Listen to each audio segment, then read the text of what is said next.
السلام علیکم ورحمۃ اللہ۔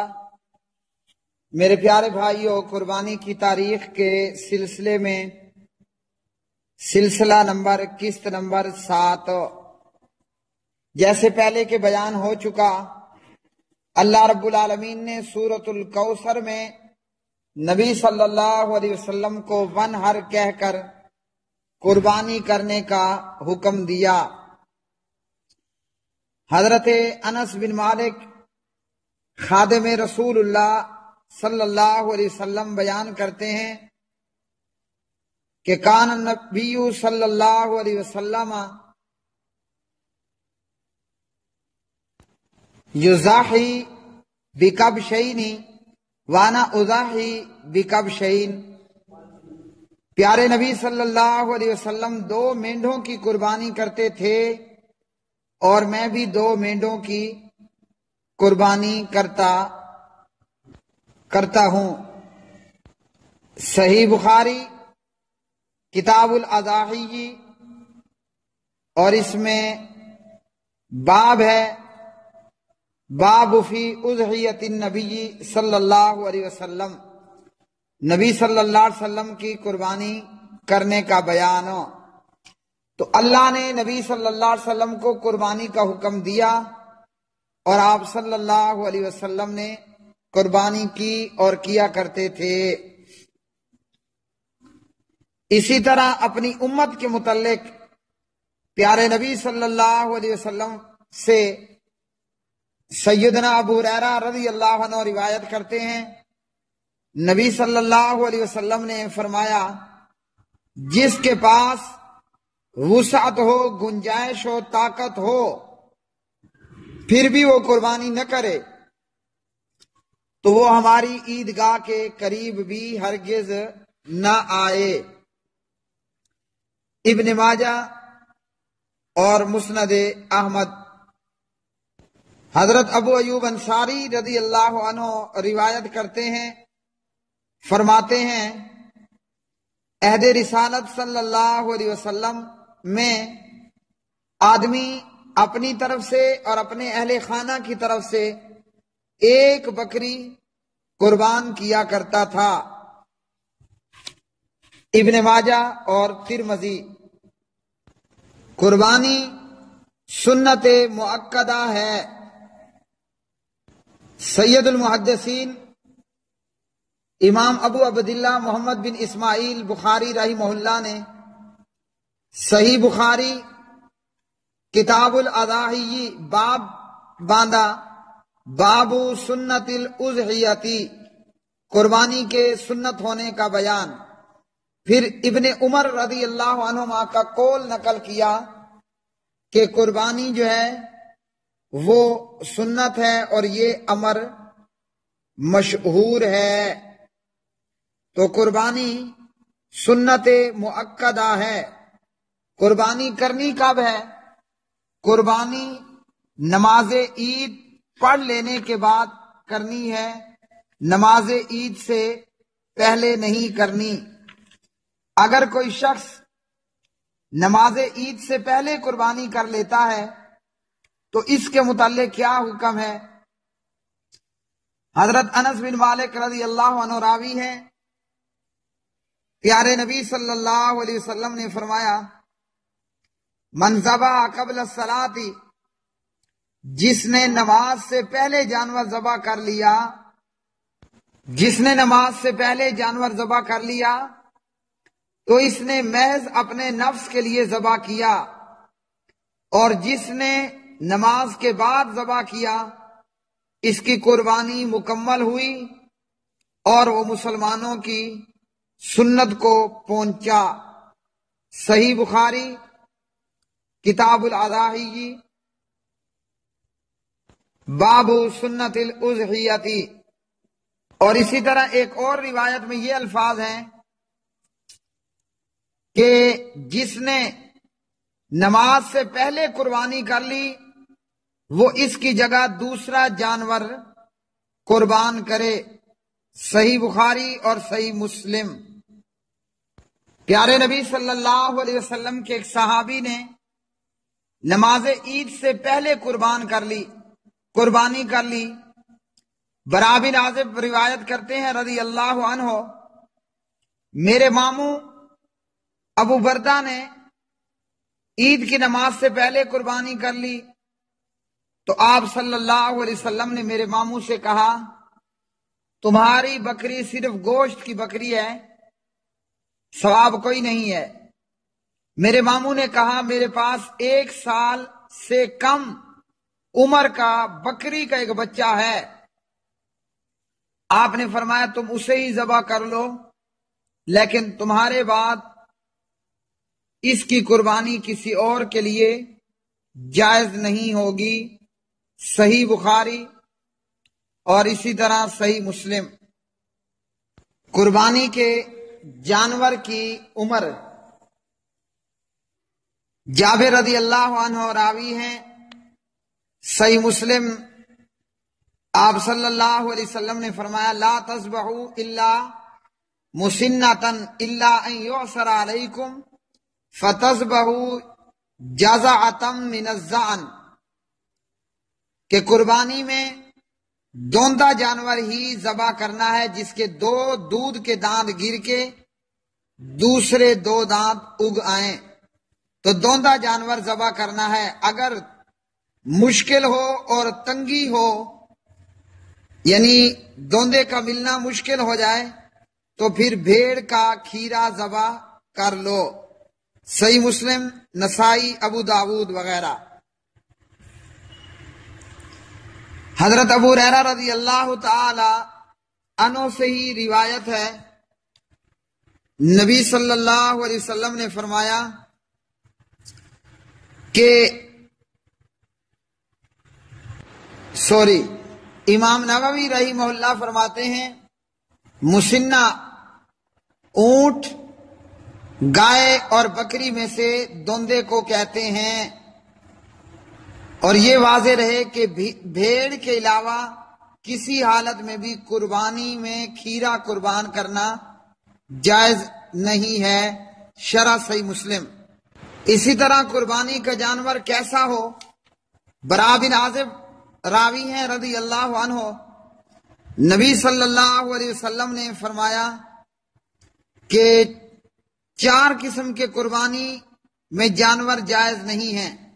واضح طور پر آنکھ کا کانا، ایسا بیمار جس کی بیماری واضح ہو، لنگڑا جس کا لنگڑا پن ظاہر ہو، ایسا کمزور جس میں چربی نہ ہو، یعنی گوشت چربی غائب اور ہڈیاں بچی ہوئی ہوں۔ ابو داود اور سنن نسائی۔ میرے مولا حضرت علی رضی اللہ تعالی عنہ راوی ہیں، فرماتے ہیں نبی صلی اللہ علیہ وسلم نے ہمیں حکم دیا کہ ہم آنکھ اور کان اچھی طرح سے دیکھیں، یعنی چیک کریں۔ ابو داود اور سنن نسائی وغیرہما۔ اسی طرح حضرت علی رضی اللہ عنہ سے روایت ہے کہ نبی صلی اللہ علیہ وسلم نے ایسے جانور کی قربانی سے منع کیا جس کا کان اور سینگ کٹا ہوا ہو۔ ابو داود، اور یہ روایت ضعیف ہے۔ اسی طرح قربانی کے جانور میں حصے، چھوٹے جانور میں ایک ہی حصہ ہوگا، اس سے زیادہ نہیں۔ بکری، بھیڑ، دمبا وغیرہ، ان میں ایک ہی آدمی قربانی کرے گا، لیکن ایک آدمی کی قربانی بھی تمام اہل خانہ کی قربانی ہوگی، جیسا کہ ابو ایوب انصاری رضی اللہ عنہ کی روایت ابن ماجہ میں بیان کر چکا ہوں۔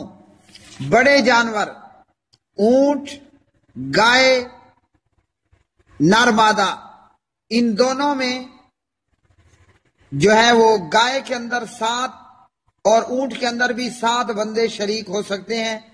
ایک روایت کے مطابق اونٹ میں 10 بندے بھی شریک ہو سکتے ہیں۔ عبداللہ بن عباس رضی اللہ عنہ راوی ہیں، فرماتے ہیں ہم نبی صلی اللہ علیہ وسلم کے ساتھ سفر میں تھے، قربانی کا وقت ہو گیا، ہم اونٹ میں 10 آدمی شریک ہوئے اور گائے میں 7 آدمی، اونٹ میں 10 اور گائے میں 7۔ ابن ماجہ اور سنن ترمذی اور نسائی۔ اسی طرح قربانی کرنے والے کے لیے کچھ آداب جن کا خیال رکھنا قربانی کرنے والا ان کو ضرور اختیار کرے گا، اور اہل خانہ میں موجود دیگر لوگ بھی جن کی قربانی جن کی طرف سے ہو رہی ہے وہ اس بات کو ملحوظ خاطر رکھیں گے۔ ام سلمہ فرماتی ہیں نبی صلی اللہ علیہ وسلم نے فرمایا، جب تم ذی الحجہ کا چاند دیکھ لو اور تم میں سے کوئی قربانی کا ارادہ رکھتا ہو تو وہ اپنے بال اور ناخن کاٹنے سے رک جائے۔ اسی طرح آپ صلی اللہ علیہ وسلم نے فرمایا، جس کے پاس قربانی کے لیے جانور ہو وہ ذی الحجہ کا چاند دیکھ لینے کے بعد قربانی کر لینے تک ہرگز اپنے بال اور ناخن نہ کاٹے۔ صحیح مسلم اور نسائی۔ امام احمد ابن حنبل رحمہ اللہ فرماتے ہیں، قربانی کرنے والے کے لیے عشرہ ذی الحجہ کے دوران بال یا ناخن کاٹنا حرام ہے۔ اسی طرح امام ابن باز رحمہ اللہ فرماتے ہیں، جو شخص قربانی کا ارادہ کر لے اس کے لیے جائز نہیں کہ وہ اپنے بال اور ناخن کاٹے جب تک کہ وہ قربانی نہ کر لے۔ اسی طرح کسی شخص کے پاس قربانی کی طاقت نہیں ہے تو عبداللہ بن عمرو بن عاص رضی اللہ عنہ راوی ہیں، نبی صلی اللہ علیہ وسلم سے ایک شخص نے کہا کہ میرے پاس ایک دودھ دینے والی بکری کے سوا کچھ نہیں۔ آپ نے فرمایا کہ تم اپنے بال اور ناخن تراش لینا، اپنی مونچھیں کاٹنا اور شرمگاہ کے بال مونڈ دینا، اللہ کے ہاں یہ تیری مکمل قربانی ہو جائے گی۔ ابو داود۔ امام البانی رحمہ اللہ نے اس روایت کو ضعیف کہا، لیکن روایت حسن درجے کی ہے۔ اسی طرح خصی جانور کی قربانی، ابو ہریرہ فرماتے ہیں نبی صلی اللہ علیہ وسلم نے خصی مینڈے قربان کیے، خصی مینڈوں کی قربانی کی۔ ابن ماجہ۔ بھینس کی قربانی جائز نہیں ہے۔ قربانی کے جانور بہیمۃ الانعام ہیں اور یہ ہیں اونٹ نرمادہ، گائے نرمادہ، بھیڑ نرمادہ اور بکری نرمادہ، اور اسی طرح جو ہے وہ مینڈے وغیرہ۔ قربانی کس دن افضل ہے؟ 10، 11 یا 12 یا 13 کو؟ قربانی اکثر علماء کا یہ کہنا ہے کہ پہلے دن افضل ہے، کیونکہ نبی صلی اللہ علیہ وسلم نے ہمیشہ پہلے دن ہی یعنی 10 ذی الحجہ کو نماز عید پڑھ کر قربانی کی، اور آپ 10 سال تک آپ کا یہی معمول رہا۔ اسی طرح شداد بن اوس رضی اللہ عنہ راوی ہیں، نبی صلی اللہ علیہ وسلم نے فرمایا، جب تم جانور ذبح کرو تو اچھے طریقے سے ذبح کرو، اور تم میں سے ہر ایک اپنی چھری تیز کرے اور ذبیحے کو آرام پہنچائے، یعنی فوراً ذبح کر دے۔ ابو داود۔ اسی طرح جانور کو ذبح کرتے وقت قبلہ رخ کرنا۔ ذبح کرتے وقت مختلف دعائیں ثابت ہیں، منقول ہیں، وجہت وجہی للذی، اسی طرح اللہم تقبل من محمد و آل محمد، اور دیگر دعائیں۔ صرف بسم اللہ واللہ اکبر کہہ کر جانور کا قربان کر دینا درست اور صحیح ہے۔ اسی طرح قربانی کے سلسلے میں ایک اہم مسئلہ کہ قربانی کتنے دنوں تک کی جا سکتی ہے، تو قربانی کے دن جبیر بن مطعم رضی اللہ عنہ راوی ہیں، نبی صلی اللہ علیہ وسلم نے فرمایا، کل ایام تشریق ذبح، ایام تشریق سب کے سب قربانی کے دن ہیں۔ صحیح الجامع الصغیر اور مسند احمد، امام شوکانی رحمہ اللہ فرماتے ہیں ایام تشریق یوم النحر اور اس کے بعد کے 3 دن ہیں، یعنی ٹوٹل 10 ذی الحجہ، 11، 12 اور 13 ذی الحجہ۔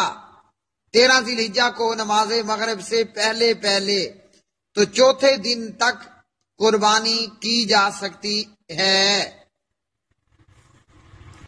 نیل الاوتار، اسی طرح جبیر بن مطعم، عبداللہ بن عباس، امام عطا، حسن بصری، عمر بن عبدالعزیز، امام سلیمان بن موسیٰ، امام شافعی رحمہم اللہ تعالی وغیرہم کا بھی یہی موقف ہے کہ قربانی 4 دن ہے، 10، 11، 12 اور 13۔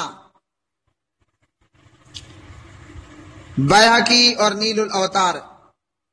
قربانی کی کھالیں، قربانی کی کھال کسائی کو، کساب کو اجرت میں نہیں دینی، قربانی کی کھال کو صدقہ کرنا ہے، اور دیگر صدقات کی طرح سب سے پہلے ضروری ہے کہ قربانی کی کھال ہے یا کوئی اور صدقہ اپنے قریب کے رشتہ داروں میں دیکھیے۔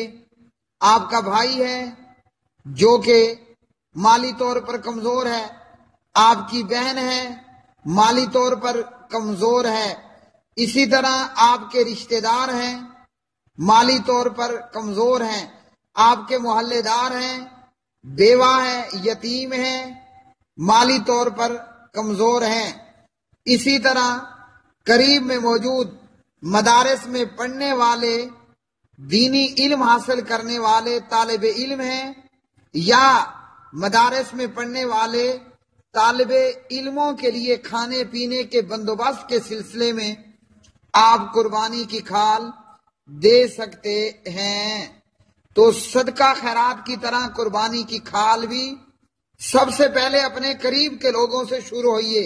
یہ نہیں کہ ایک آدمی کا گھر ہے باب خیبر پر اور وہ قربانی کی کھال بھیج رہا ہے باب سندھ پر، تو قریب کے لوگوں سے صدقہ خیرات شروع کرنے کا طریقہ ہے۔ اسی طرح ترتیب وار آگے چلتے ہوئے آپ قربانی کی کھال دے سکتے ہیں۔ اللہ رب العالمین سے دعا ہے جو بیان کیا اس پر عمل کی توفیق عطا فرمائے، جو غلطی ہوئی اس کی اصلاح کی اللہ توفیق دے۔ ھذا ما عندی واللہ تعالی عالم بالصواب۔